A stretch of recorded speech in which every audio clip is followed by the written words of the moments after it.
Active education Bhuj દ્વારા આ video બનાવવામાં આવ્યો છે.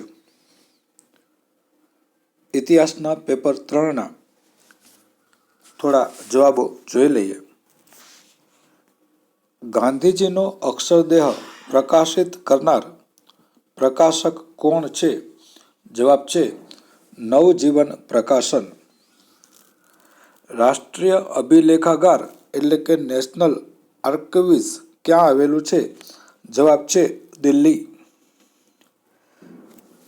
ફરીથી વાંચું છું. ગાંધીજીનો અક્ષરદેહ પ્રકાશિત કરનાર પ્રકાશક નવજીવન પ્રકાશન, અમદાવાદ. રાષ્ટ્રીય અભિલેખાગાર ક્યાં આવેલું છે? દિલ્હી. કયા મુગલ સમ્રાટના સમયમાં અંગ્રેજોએ ભારતમાં વેપારી કોઠી સ્થાપવાનો અધિકાર પ્રાપ્ત કર્યો? જવાબ છે શહેનશાહ જહાંગીર.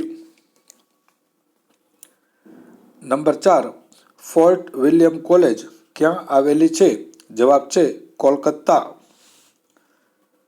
નંબર 5. સતી પ્રથા ઉપર પ્રતિબંધ મૂકતો કાયદો કોણે ઘડ્યો? જવાબ છે વિલિયમ બેન્ટિક. નંબર 6. 1857નો મહાસંગ્રામ નિર્ધારિત તારીખથી કેટલા દિવસ વહેલા શરૂ થઈ ગયો હતો? જવાબ છે 21 દિવસ. બ્રહ્મો સમાજની સ્થાપના કોણે કરી? જવાબ છે રાજા રામમોહન રાય. ભારતનો કયો ઉદ્યોગ ઇંગ્લેન્ડના ઉદ્યોગથી પણ ચડિયાતો હતો? જવાબ છે વહાણોનું બાંધકામ. કોના સક્રિય પ્રયત્નથી ભારતમાં હિન્દી રાષ્ટ્રીય કોંગ્રેસ INCની સ્થાપના થઈ? એમાં આપણે લખીએ છીએ વ્યોમેશચંદ્ર બેનર્જી. પણ એવું પૂછે કયા અંગ્રેજ વ્યક્તિના પ્રયત્નથી ભારતમાં હિન્દી રાષ્ટ્રીય કોંગ્રેસની સ્થાપના થઈ? તો એમાં જવાબ આવે છે A.O. હ્યુમના. નંબર 10.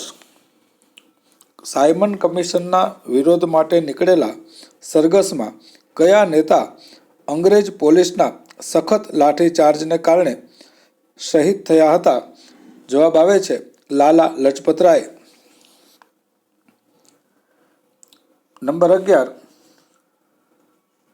મહાત્મા ગાંધીએ અસહકારની ચળવળ સમયે શાનો બહિષ્કાર કરવાનું સૂચવ્યું? જવાબ આવે છે વિદેશી માલનું. કઈ પંચવર્ષીય યોજના નંબર 12. કઈ પંચવર્ષીય યોજના 1 વર્ષ પહેલા વહેલી પૂરી થઈ ગઈ? જવાબ આવે છે 5મી યોજના. નંબર 13. ભારતને આઝાદ કરાવવા સિંગાપુરમાં નેતાજી સુભાષચંદ્રએ કોનું નેતૃત્વ સંભાળ્યું? જવાબ આવે છે આઝાદ હિંદ ફૌજનું. પ્રથમ વિશ્વયુદ્ધને અંતે વિશ્વ શાંતિની સ્થાપના અને જાળવણી માટે કઈ સંસ્થાની સ્થાપના કરાઈ હતી? જવાબ આવે છે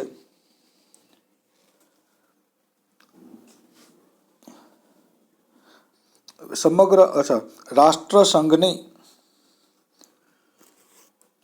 રક્તવિહીન ક્રાંતિ કયા દેશમાં થઈ હતી? જવાબ આવે છે ઇંગ્લેન્ડ. રોબર્ટ ફ્લટને ઈસવીસન 1803માં સર્વપ્રથમ શું બનાવ્યું હતું? એનો હજી જવાબ મળી શક્યો નથી. યંગ ઇટલીના સ્થાપક કોણ હતા? જવાબ આવે છે જોસેફ મેઝની. નવજાગૃતિ રેનેસાંનો આરંભ કયા દેશમાં થયો હતો? જવાબ આવે છે ઇંગ્લેન્ડ.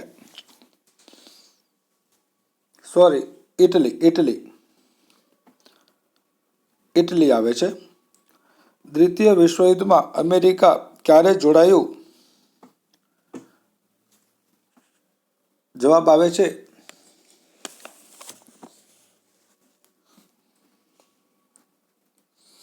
1941માં. યુરોપ ખંડનું સહિયારું ચલણ કયું છે? જવાબ આવે છે યુરો. જવાબ આવે છે યુરો. આના પછીના વિડીયોમાં આપણે બધા જ 1 માર્કના પ્રશ્નો પણ સોલ્વ કર્યા છે. ફરી મળીએ નેક્સ્ટ વિડીયોમાં. આભાર.